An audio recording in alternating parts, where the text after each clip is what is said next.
Hello guys, punta natin ang unit natin kasi i-start natin. 5 liter mantel. Baka ma-discharge eh.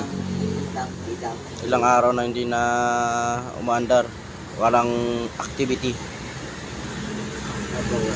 Ito, ayan ang lagay ng aking sapatos. Ito, ayan. Diyan ko nilalagay ang sapatos ko. Kasi pag hindi ko tanggalin, ano yan, daming ano sa loob, dumi. Okay, start natin. Yan, liugong. Matagal ko na ito nahawak. 2 years, 2 taon na. Hanggang ngayon, siya pa rin ang aking partner sa hanap buhay. Yan. Start natin kasi baka ma-discharge. Nako, ang hirap.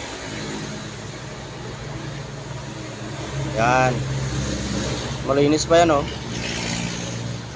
Yan ang lagay ko ng chinilas. Okay, baba na tayo guys, baba. Okay na siguro yun. Yan guys, 915A liugong. Yan ang aking unit. Kung baga asawa ba, kaya parang asawa lang yan, kailangan ingatan. Ito naman Hitachi AX20. Sa ano naman ito, unit ang ano ito, sa subcon. Ito guys, dapat pag nagparada kayo ng bako, kailangan nakaunat yan. Kung gusto nyo mag-check sa umaga na yan, pag mag-check ng hydraulic, kailangan nakaunat yung kamay nya. Tsaka dapat nakalibel yan, nakapatag, hindi pwedeng tagilid.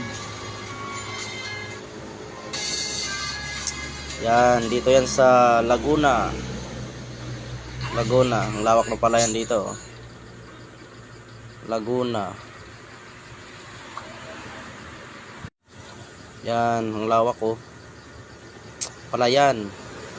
Ito yung ginagawa naming building. Ayan o.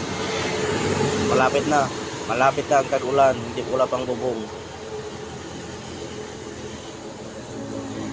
Yan. Tandaan nyo guys, ganyan dapat pagparada ng backhoe. Kailangan kung balak nyo mag-check kinabukasan, ang parada niya ganyan, nakaunat yung kamay. Tsaka patag dapat yan, naka-flat, hindi yung tagilid ng pagparada. Yan. Hitachi AX120. Tambay rin ngayon, walang ginagawa.